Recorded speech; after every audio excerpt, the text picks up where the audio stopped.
I don't like check engine lights. Even though most of the time they're for stupid things like those 2 sensor heater circuits, evap codes, things that aren't going to ever cause you any issues, but whatever. So when the check engine light popped on this car, it bugged me. Pull the code, O2 sensor heater circuit. Brand new, no name, knockoff O2 sensor, but yet it's got this issue. And it didn't start until it got cold out. Like it's 35 degrees right now. When it's 60 degrees, the check engine light doesn't turn on. But when it's colder, it does. And it runs fine. The O2 sensor's working fine. It's just the heater circuit.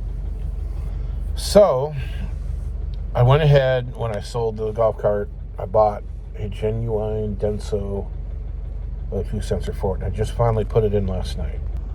And as you can see, no check engine light. So, yesterday, cleared the code, started it up, no check engine light. Drove it home, no check engine light. Started it this morning, no check engine light. And it was 31 degrees this morning when I came to work. Started it on my lunch break, no check engine light. Blah, blah, blah, blah, blah, blah, no check engine light. So, hopefully that's fixed. One interesting little tidbit. So I drove this thing up to Wichita. I filled the tank up, went to Wichita, to the junkyard there, found a Taco Bell, came home. I used about a third of a tank of gas on the whole trip. That was 220 miles, I think, 240 miles. A third of a tank of gas. It was amazing. And so then the last 2/3 of the tank of gas took up another, 200 miles. So yeah, out here we get the major headwinds. We get a few hills, but mostly it's the headwinds I have to fight. And this thing is a barn door going down the highway. I ended up with 28 miles to the gallon for that tank. And man, I probably would have been closer to 38 if, I wouldn't have had to deal with all this. But anyway, that's it for this quick little video here. I just wanted to talk about check engine lights. Okay, people. This is Wednesday. Last night, I got a couple little things done, but mostly to the tracker. So just did some little things. I think I need to get underneath that and put the fuel pressure tester on the fuel filter, because I guess that's the only place to really tap into it and check the fuel pressure coming out of the pump, which I honestly think is good. I think the injectors are all plugged up, but we played with that a little bit yesterday. But right now we're playing with this. So I touched on this before in some other videos, but I got these headlights for my birthday. And one thing you need to understand about LED headlights is putting an LED bulb into a halogen, incandescent, or even HID housing is not really going to work. They'll be super bright. You'll be able to see all this light out ahead of you, but as far as going down the road, they don't really work. And all they do is blind other people because they just throw the light out. They don't focus it. This, the way it's designed, will focus the light out. So I tried to install these on this side. And when I put them in, turned on the headlights, the high beam worked. Put on the little, click on high beam, then nothing works. And so after playing around with it, and I repinned the connector several times, I finally came to the conclusion that, one, it wasn't going to work as is, and I'll show you why. Here's why. So in most of your headlights, you have a common positive or common negative, and then you have positive coming out of the switches. So your positive would supply power to the low beam or the high beam, and then in some old cars they would do both when the high beams are on. This Honda chassis is actually backwards. You have a positive ground. So it comes off the battery, goes through the relay, positive. And then here you have the headlight switch, which is a ground. So essentially the easy way to say it is, you know, your standard older car headlights are negative ground. This is positive ground. So there, you can buy LED headlights for a Honda Civic to put into your factory housings, or you can even buy an LED housing for a Civic that will take an LED with the stock wiring. But obviously this isn't a Civic, this is a 62 Rambler. So what I have to do is convert it from a positive ground to a negative ground, and I think I've got that figured out. So this is my fix. It's definitely not pretty, but it serves a purpose, serves it well. So here you have the factory relays. You have either power going in and then the contacts get closed and power comes out, or you have ground coming in and then ground coming out when the contacts are closed. You see, it bridges those two terminals. So you have positive and negative out here. So what I'll do is run positive through the relay and connect it directly, just basically the same way this happens, other than backwards. And so it'll use the ground coming from the headlight switch, or actually from the headlight relay, to trigger the relay, and instead of it passing ground through it, it'll pass positive through it. And then we'll just ground the headlights to the chassis. And so that should fix my headlights and allow me to use my LED headlights, hopefully. So I'm gonna get started, and we'll see how this goes. So yeah, as you can see, there's the two relays, and then I could put the screw straight through the back of it and screw them to the extra metal that I put in there, which I can't really show you right now. This isn't pretty by any stretch of the imagination, but it will keep the water out. I'm going to fill this with foam probably, and then I'll put a plug in the bottom there. It'll do the job. I could have got a cleaner looking junction box maybe online, but without actually holding it in my hand and making sure that everything was going to fit, I couldn't do that. Anyway, I wasn't going to waste my money until I can actually see it and physically make sure everything was cool. So I went to the hardware store and made sure that these would fit and bought them. And you're not going to be able to see them anyway. They're up inside there. So maybe if you look through the space, they're going to be attached to that on the back side. And that way I can fix all that wiring there while I'm at it. I need to put connectors in though, because I want to be able to pull this front clip off in one shot. So I need to be able to detach it. And the other thing I need to do is get in here and, where is it? Is this it right here, I think? No, this is it. I need to cut this fuel line and put a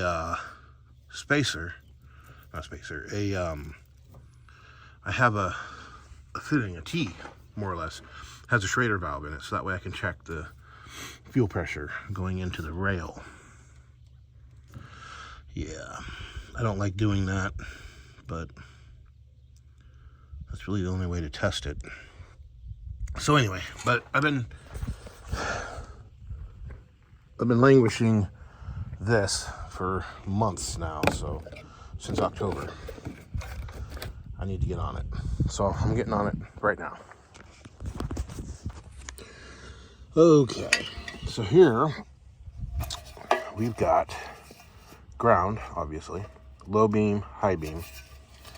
And so I had these connectors I ordered a while back. They're 5-pin connectors. I only need 3-pin, but meh, whatever. It's not pretty, but it works. So this is going to go to that box. And the way I've got this wired, this is the positive. So this will power the positive side of the trigger, and it will power the output of the relay. And so these are the negatives for the trigger. So one high beam, one low beam. And these will be the outputs in positive for the headlights. And so I plan on mounting it like this. I just have to drill some holes and find some screws. But I'm going to mount it like that. That way I can still get to it. I'd have to pull the wheel off of it, but you know, I guess I can mount it like that, but then I'd have a harder time of getting to anything. So I'll put the upper relay as the high beam and the lower as the low beam. That way I can remember. But I'm going to get this wired up and tested. And then once that's done, then I'll go ahead and mount this box. Okay, now we're going to do a test, and then if everything works out all right, we're going to clean up and install. Oh, low beam. High beam fast. There we are. Works. All right, so now I'm going to tape up the wires so they're not so janky, and then screw that box in there, put the cover back on it, and then put the headlight all back in, and then rinse, lather, and repeat. Okay, there it is. Nothing glamorous, nothing fancy. Just plug the headlight bowl into that, which we're gonna do right now, but I just need to seal off here and down there. I could do that at a later date, but it's attached. It's not going to interfere with anything, and you know, it will be in the cast off from the tire, but I do plan on making some sheet metal splash shields, mud guards, whatever you want to call them, and just attaching them to the Civic metal and having them come out to the pretty close to the edge of the fender, but not touching, and just you know, come off that front edge there and then down to here somewhere, just to keep everything out of here. I don't plan on driving this thing down muddy roads, but still, you never know. All right, I'm gonna put the headlight back in, and then we'll do one final test, and we'll jump over and get started on the other side. All right, there's that so far. It does go against my typical period correct aesthetic, but this thing being that it's half Honda, it needs to have a little more modern stuff in it. But you can see the way the light has a shelf. Like if it was foggy, you'd really be able to see it. That'd be the difference between this kind of LED and just one that's in a halogen housing. The halogen housing just throws the light out, to where this, it's focused. But yeah, I'm pretty happy with that, actually. Okay, well, we're gonna pick all this up and move it over there.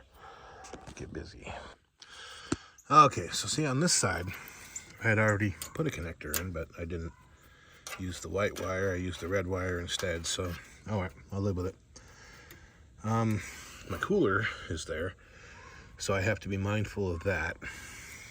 But I'll probably do this from under the hood because it'll be a lot easier to access. I took the battery out, which is fine because I needed to reset the body control module anyway. Probably reset my odometer though, so I won't know what kind of mileage I get until I fill the tank, but it doesn't matter. Anyway, back to work. And there we have it. They are installed, and let's see what they look like on. That's your low beam. Uses the top half, and I will check the high beam. And the high beam. I'm starting to wonder though if they might be in backwards. You would think the high beam would run the upper part of the bulb and the low beam would run the lower part of the bulb. And that is full of scratches. Look at that. That one, the box had been open. That one, it hadn't been. All right, so here we are now. It's dark. We're gonna test these lights out and see just what they look like. So here we go. All right, should be low beam. Ooh, pretty.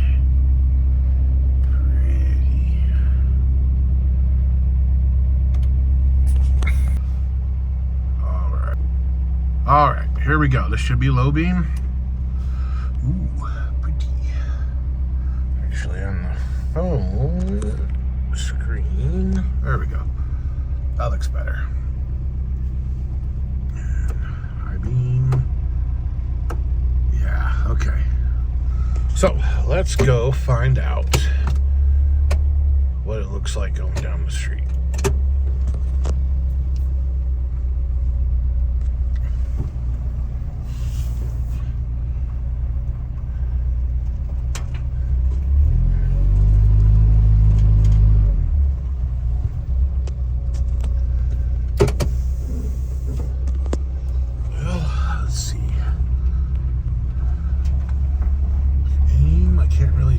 It doesn't look super off, and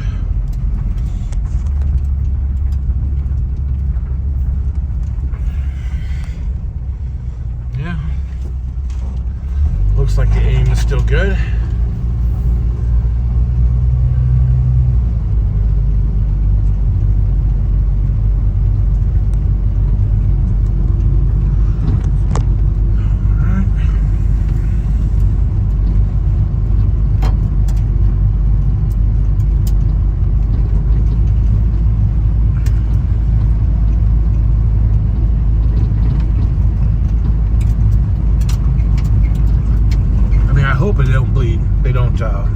Blind people. It's not my intention to do that, but you know, LEDs can be a bit much. Even with my eyes, you know, some yellowed headlights or people driving around with their high beams on because they can't see through them, and they're enough to blind me at night. So some people are more sensitive than others. That's one of the reasons why I bought these headlights, so that they wouldn't blind people. Boy, that is blurry. Let me switch cameras here. There we go. That ought to be better. Go down the highway and see.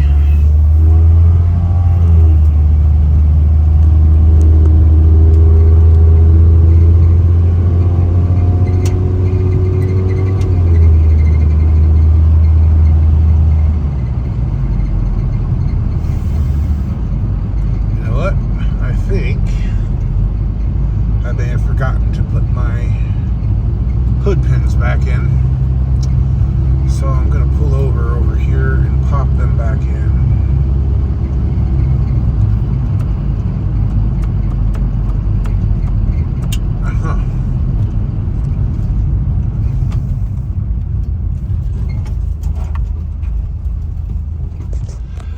Give me a second.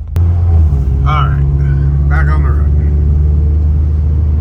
So, one thing I'm observing is, so your headlights are sitting out there, you know, on the road, out there, that's where they're hitting the road, on the low beams. You can see it actually looks better on the camera than in real life. In real life, there's a lot of light, and you can see that line there.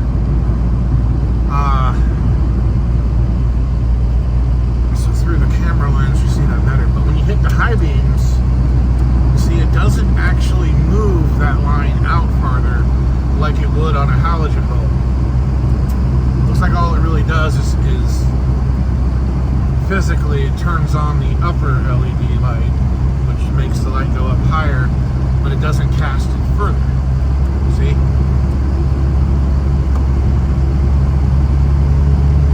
So, I mean, I'm sure these are blind people too, but I don't know that you can actually see further down the road. See those lights down there? They're not lighting up.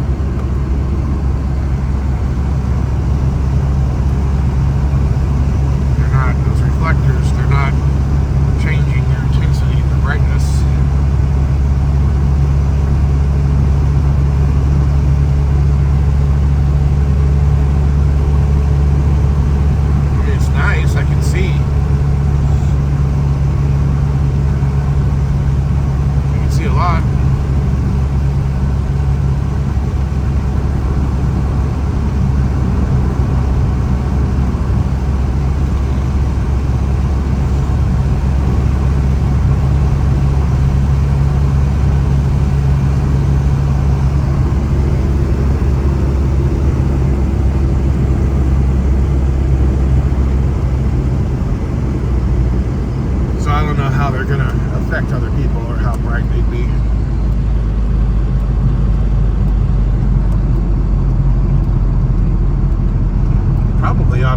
lot less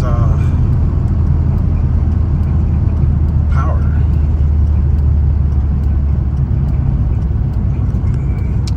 Thermometer says 36. It feels colder than that though.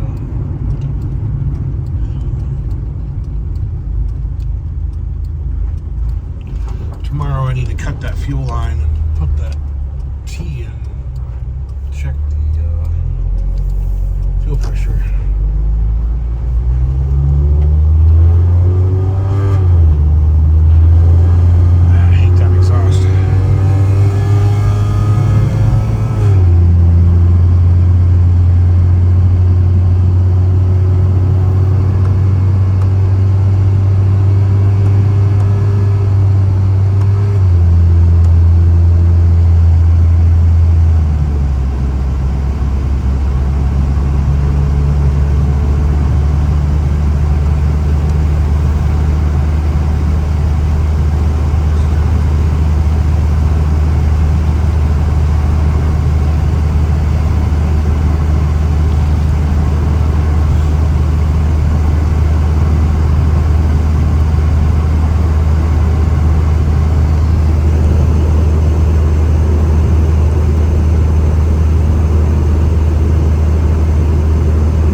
Success.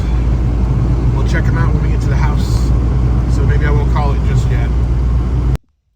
See, the part that was getting me thinking that the bulbs were upside down or that this was actually the high beams is because we turn on the high beams, you see you get the ground light, and so I thought that they were wired backwards, but they're not. All right, let's hop out and take a look at them. Oh, there they are. Ooh, those are bright.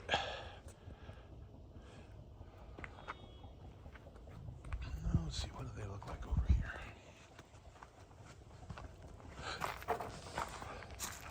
Well, standing up here, they're not blinding.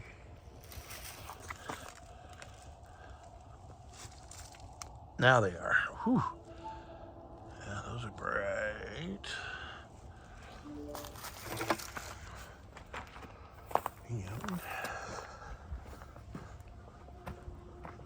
And see what they look like with the high beams on.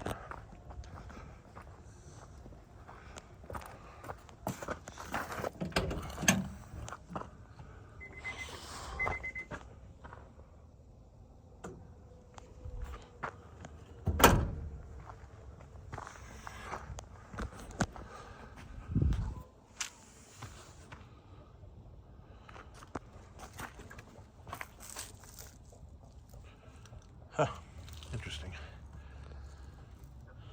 High beams don't really seem to blind you very much. Oh well, we'll see. People start flashing their lights at me or something. Well, that's it for this video.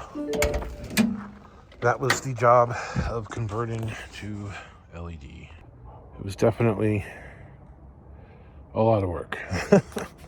Took me a lot longer than I thought it would, but some of that time was trying to troubleshoot towards the end a problem that I didn't even have. So everything's good now.